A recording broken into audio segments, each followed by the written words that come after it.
Hello, hello, Evan. Hello. Hello. Welcome to joining us. I am Thank excited you. to have you here. Thank you. Can you hear me all right? Yes, we can. Okay. So, I guess I'll just get started. Wonderful. Thank you. All right. Hello, everyone. And welcome to the first Vue conference in 2023. So I guess it will be the best opportunity to sort of take a look at what happened in 2022 and what to expect in 2023. So let's get into it. First of all, a recap for 2022. So the year of 2022 is a year of stabilization for Vue 3 because in February 2022, we finally switched over. So Vue 3 became the new default version. And the whole community, I think we started on a process of slowly migrating over to Vue 3. For a lot of people who were waiting on this switch, this finally gave them the signal to do so. And we also saw the ecosystem growing more mature. So over the course of 2022, Vue 3 usage almost tripled. So in January 2022, the first week of 2022, the weekly downloads were at 422K. And in January 2023, it's now over 1.2 million. So the number almost tripled, and you can see the growth of Vue 3 is very strong. On the other hand, we've also been continued to work on Vite. So we essentially incubated the Vite from the Vue ecosystem, and it grew into its own team and community. So we decided to better separate the two projects so that Vite is no longer directly attached to Vue, but obviously it still has a very strong tie with the Vue community. We have team members who are on the Vue core team and Nuxt team who actively work with the Vite ecosystem and continue to contribute to it. So in 2022, we're still working really hard on Vite, and it matured and the adoption really exploded, as you can see. So,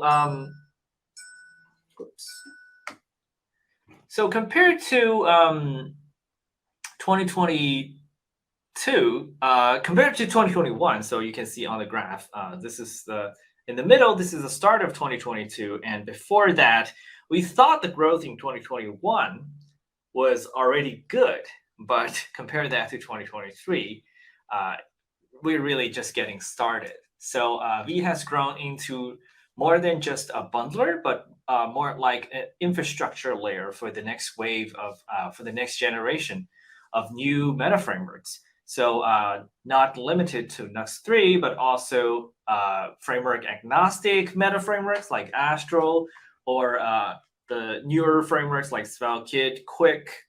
They are all based on Vite as well. So so I would say we're really proud that a project that spawned from Vue's own needs ended up benefiting a much wider web community. So I think that's going to be a common theme that you're going to see in the future. So the Nuxt team has been doing a lot of similar things, like many of the packages in the on.js ecosystem, which is used internally in Nuxt, is also framework agnostic.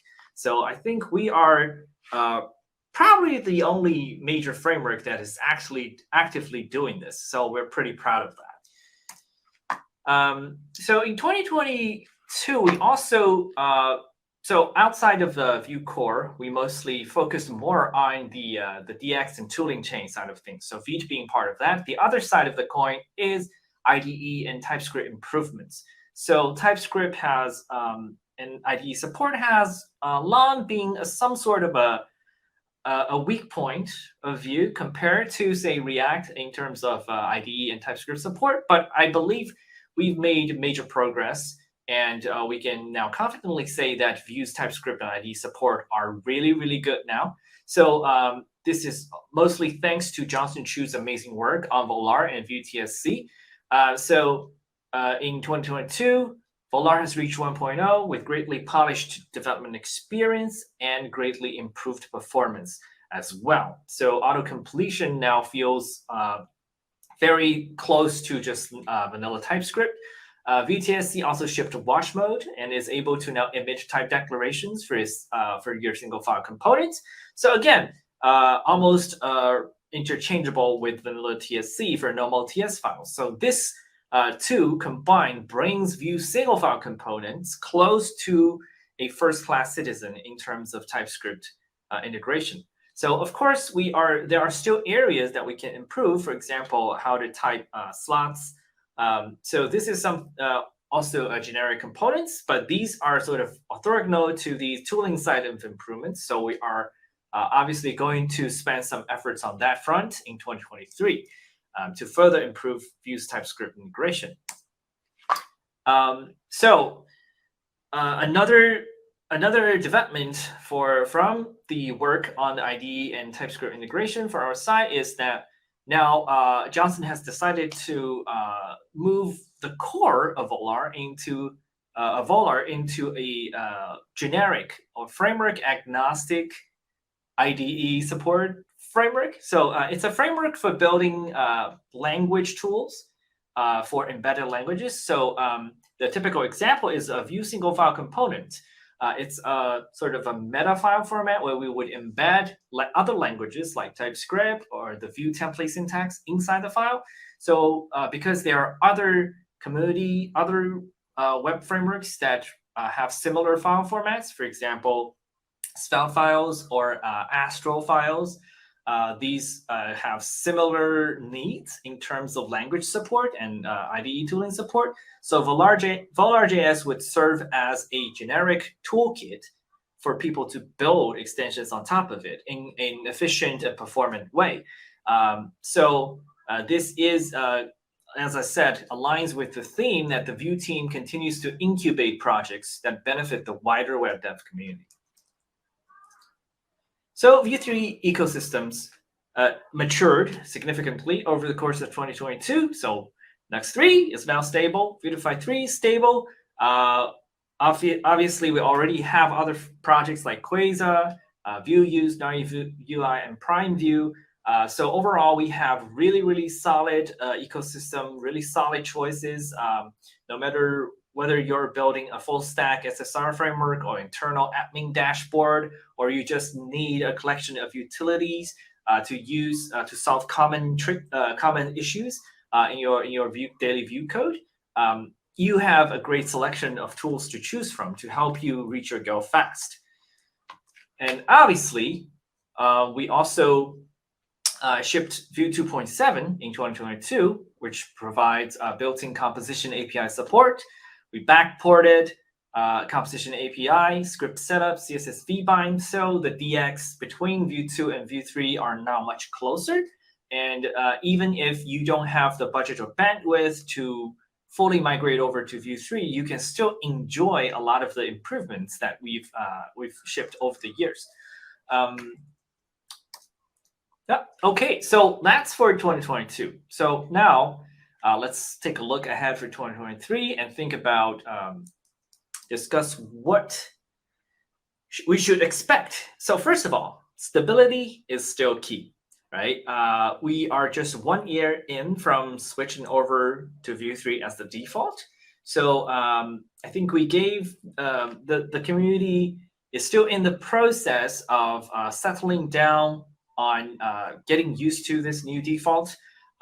So we don't want to ship very drastic changes that forces you to say, change the way of doing things, obviously. So when people ask me, when is Vue 4 coming out? The answer is there's currently no plan for Vue 4.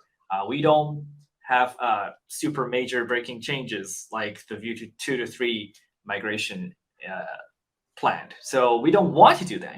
In fact, we want to avoid that. So the overall theme for 2023 is we want to do smaller and more frequent minor releases. So in the past, we've been following a relatively sort of a big minor kind of release strategy. So in the sense that we try to group a lot of features together and release them together in a minor release. So the benefit of this is somewhat that we can sort of have these big bang moments where we say, okay, like this is the moment and we have all these features out together, right? But the downside of that is that we notice that we often have a feature, a more complex or significant feature planned for a certain minor release. And that feature ended up dragging longer than we expected and ended up blocking other smaller features that are already ready or can be shipped right now. So this is what happened with 3.3 because originally we wanted to ship Reactivity Transform and Suspense to get them out of experimental. However, we realized they're not ready. So we waited on, and this caused 3.3 to drag on, and some of the shorter term, easier features to land end up being blocked or delayed. So we want to change that.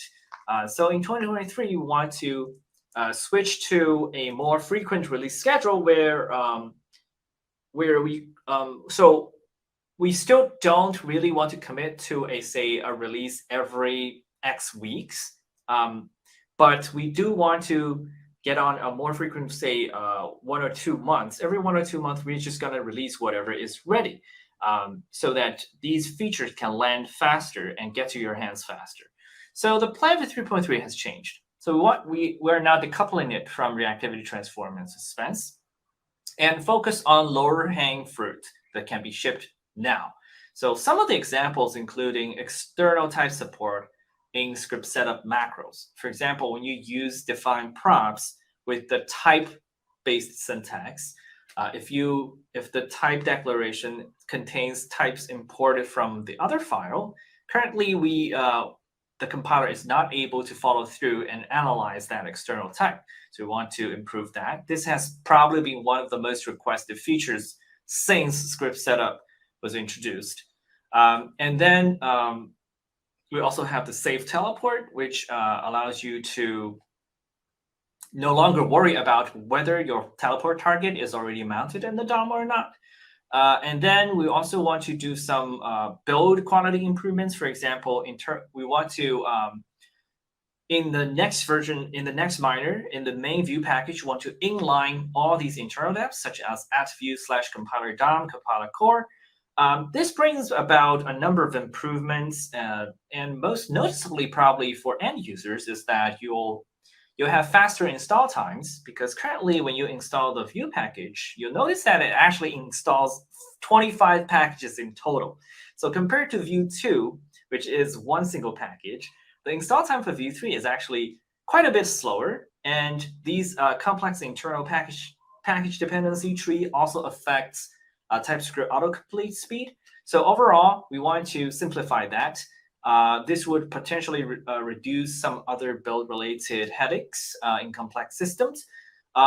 So this does come at some slight potential migration issues if you've previously been relying on these internal packages, which really you shouldn't.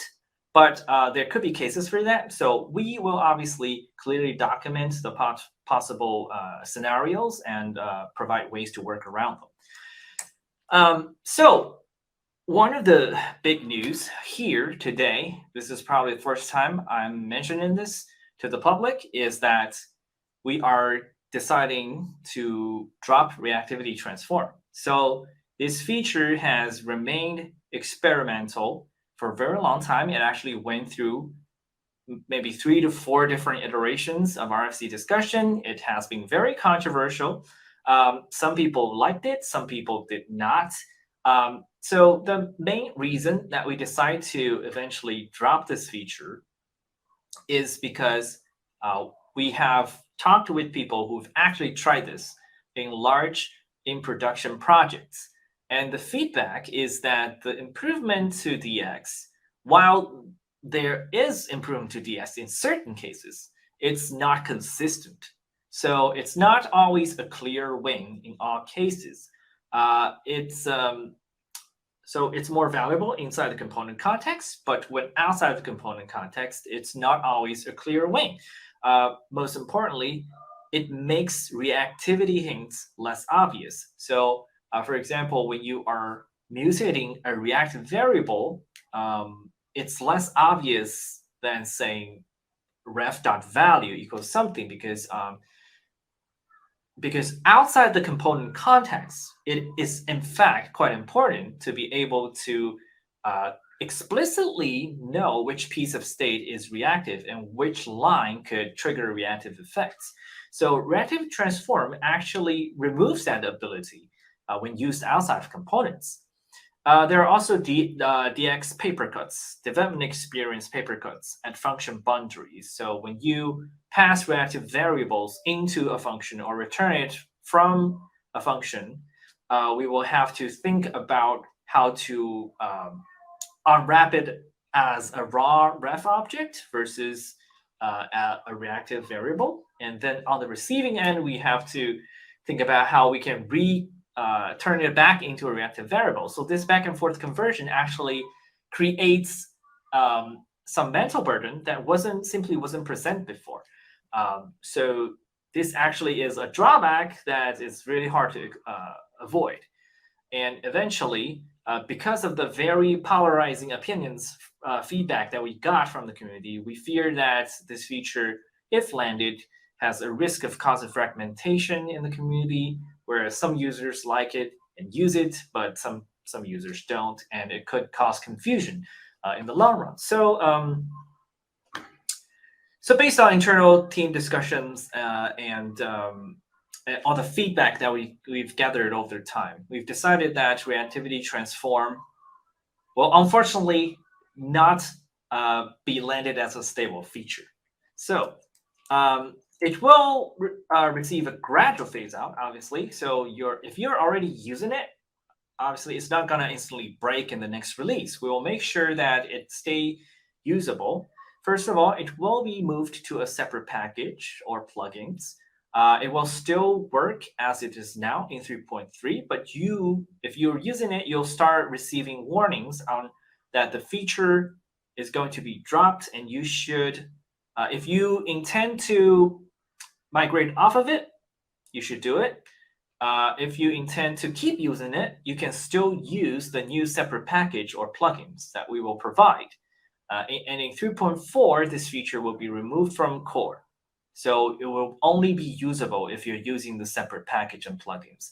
So those separate package and plugins, well, they will be provided, but they will no longer be considered a Vue core feature. Okay, so one thing that's good that we learned from this whole process is that we got some interesting bits out of it that we believe can still be valuable. So for example, the reactive props destructure. I don't know how many people have used this when they turned on Reactivity Transform. So this was shipped as part of the Reactivity Transform because the internal implementation is very closely related. However, they are in fact quite orthogonal. So one of the pain points with the previous defined props usage, especially with type signature, is that we have to introduce this awkward with defaults helper when you want to provide default values to your props. In addition, you cannot destructure the props because when you destructure props, it'll lose reactivity. So you will always have to access them as props.foo, right? So with reactive props destructure, which is a very similar transform that internally, where you were using a lot of the same logic that we used in Reactivity Transform, but when applied here, it allows you to write your props declaration using the destructure syntax. So on the right side, you can see that we are destructuring foo from the props and giving it a default value. So this will be compiled to the runtime equivalent. So you're declaring foo, its type signature, and default value all at the same time using standard JavaScript syntax. And in addition, this destructured foo variable will stay reactive. So if the received props change, this foo will also reactively change. It will act as if you've accessed props.foo. So we believe this is the most valuable part of the reactivity transform. So this will be split out and likely landed as a standalone separate feature by itself.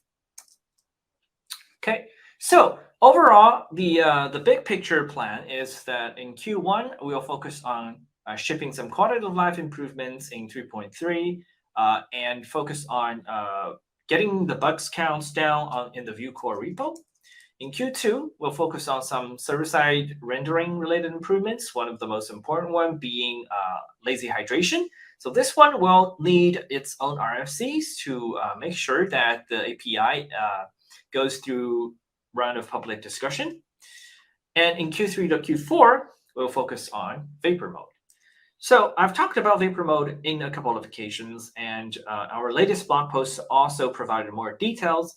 So here, I'll recap some of the most important things that people are probably interested about. First of all, vapor mode is a performance-oriented mode. It's an alternative compilation mode. So it also support a subset of fully compatible Vue Vue APIs. So if you have a Vue single file component with using script setup syntax, vapor mode will be able to take that and compile it into a different output that is much more performant and requires a lighter runtime, so it requires less runtime code to support. So the compilation strategy is inspired by Solid, which is currently the most performant framework out there. And Solid, in fact, has a really, really similar reactivity system as Vue, which is why we can also implement a very similar compilation strategy as Solid does to leverage some of the performance improvements. So the goal of this is to make vapor mode. So this will be opt-in at the component level. So you can have, say, vapor.vue. So this is tentative. We probably will have to differentiate the opt-in by a file name extension. So vapor.vue opt into the vapor mode. It will be compiled differently, but you can import these components normally in any existing Vue 3 app and use them as leaf components. So for example, you can have a large existing app where a part of it, which is super performance sensitive, you can start building that part using only vapor mode components.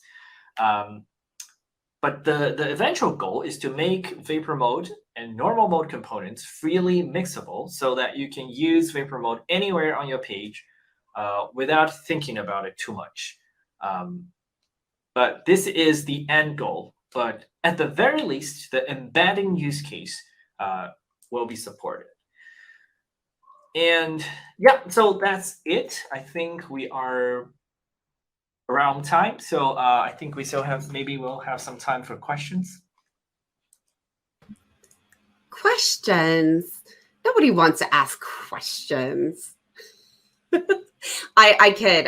That is totally joking because everyone has questions. So thank you again, Evan. And first question we have is, what inspired you to build VueFire?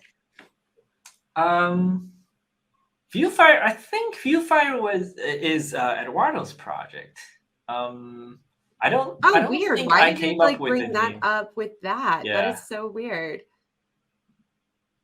I have no idea why that came up. My bad. That was so weird. What's the new addition to Vue.js that always gets you excited? Well, currently I think it is vapor mode because I mean, we've been prototyping it for quite some time now, and the numbers we're seeing is quite exciting. And in a way, it gets rid of quite a bit of burdens that we see in our current virtual DOM runtime. Obviously, it's almost like introducing a new engine on a flying plane, which is what we're trying to do. We believe we can do that.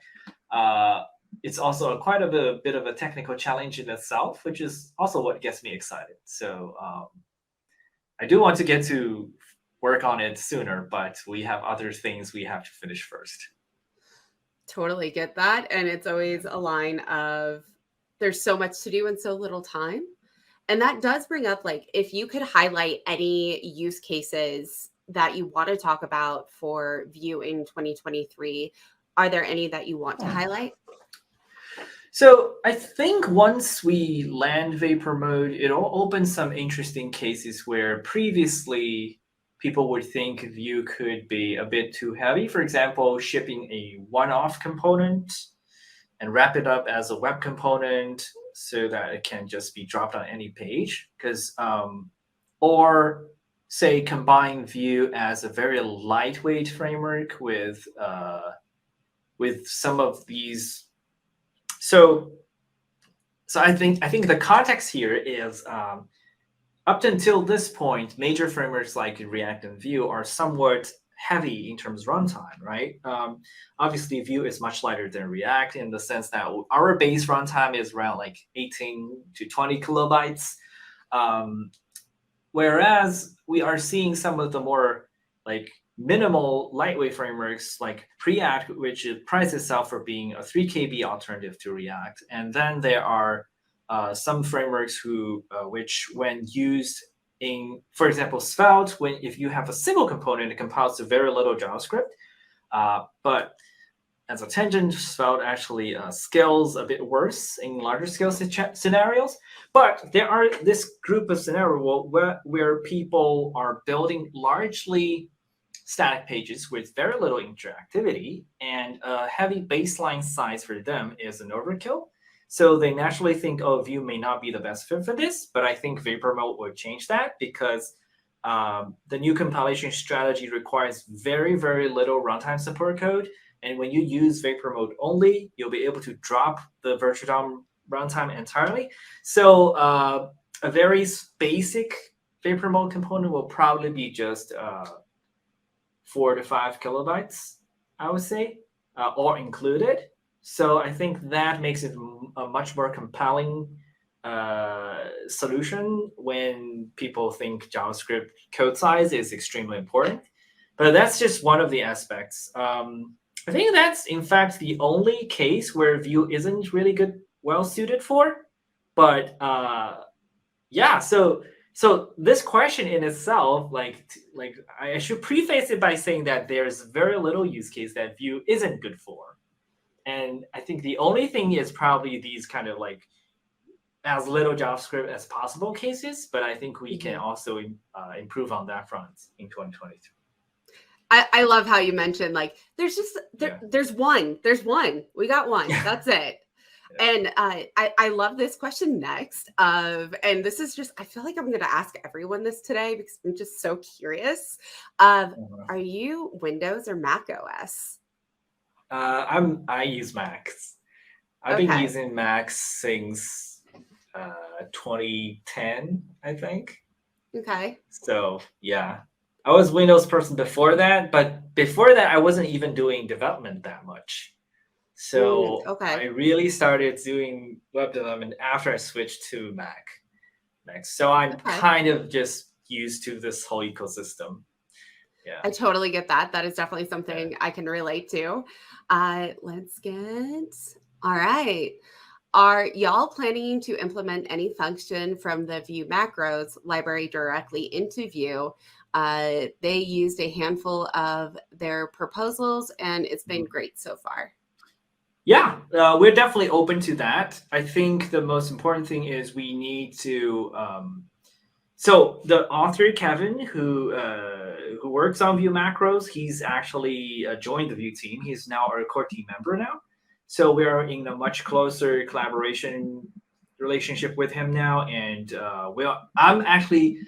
he's actually going to be in person at Vue Amsterdam next month. So we'll meet in person. We'll definitely discuss this. And I think what we need to do is to, first of all, evaluate which one of these are the most suitable for including into core. And they do need to go through an RFC process so that we can sort of polish or finalize some of the design details before we actually land them.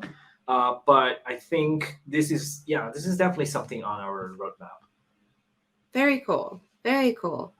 And There's just so many good questions that I'm like, I'm looking through them. And I think this is a good one too of how would you briefly explain what vapor mode is? So I think I already did in the talk, but if you want to super brief version Like of it, super brief, like if you had to yeah, like the most minimum, like other same than really component, cool. same component but faster. Okay. Yeah, same component but lighter and faster. That's really all it's about. So the goal is to essentially not force you to rewrite your code, but magically make it faster. I dig it. And let's see. Was there any design decisions and trade-offs made when building Vue 3? Wow, this is a big topic because I would say all the designs, like every single design decision you see in a big framework like Vue, it's like full of trade-offs. It's trade-offs everywhere. Like software engineering is in fact all about trade-offs. Mm-hmm. Like when we were thinking about how to address some of the shortcomings of options API, right? There are different paths you can take. So we tried like class API, which we didn't feel it would work out, right? You could try to cobble on more stuff onto options API to address some of the shortcomings, or you can explore a whole new different path with composition API, which is what we did, right? So these are kind of really like I think going with composition API was probably one of the biggest like decision calls that we made. I still obviously I still think there are certain like ways that we could have communicated or introduced it better. But I think in the end, a lot of people are really happy with composition API plus script setup now. But even now, there are still some design decisions or trade-offs that we're still evaluating. Like it's really like every single API. If you just like pick it out, I can tell you what went through it, and there are always trade-offs. So yeah, it's a very it's almost like when you are designing something, you have to also think about who are your target audience, what are our users sort of used to, like does this new API would align with the existing mental model and all that, right? So an example is sometimes we feel that um, there are two different ways of introducing a new API. One would likely be more technically correct, or like maybe slightly more performant, but from a development experience perspective, it would make the code a lot more verbose or harder to understand, right? So these are the typical trade-offs that we have to deal with day to day. I appreciate that. And I think it's something that a lot of people don't really think about of how complex that can get of like decisions and trade-offs, especially like you answered that wonderfully. Thank you. Now, last question for us is why did the Vue team drop support and deprecate Vue Native? Well, so to clarify, Vue Native was never a Vue team project. Okay. It's not an official project from us.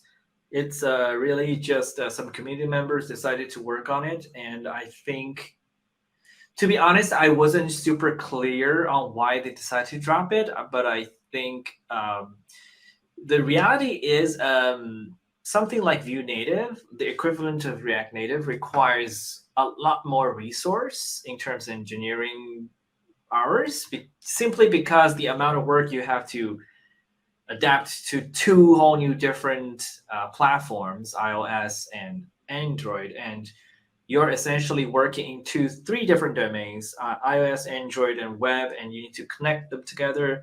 It's something that you would need a whole team of full-time engineers for, um, and Facebook is pouring money into React Native to make it sustainable. So unfortunately, A lot of people have asked us why we don't work on Vue Native ourselves, and the answer simply is we don't have the bandwidth to do that because building something like this does require much more resource than you think. So what I'm hearing from that is y'all make sure that you go support the Vue team and so we can grow it out and make it huge so we can do something like that. And thank you Well, again. I do want to mention there's a Vue native script. So native script is native script itself is the native rendering engine backed by a for-profit company, and it's a pretty, I think it's a pretty sustainable product in itself. So its Vue integration, native script Vue, is I think so. They just shipped beta support for Vue 3 in December 2022. So if you're curious, you should definitely check it out. Search for native script Vue on GitHub and support it. Support its author because he's doing great work. Yeah. Wonderful. Thank you, Evan. And thank you, everyone, for asking questions. We greatly appreciate it. And I know that we'll have you back again. Of course, this is like all because you created it. So thank you Thank you. again.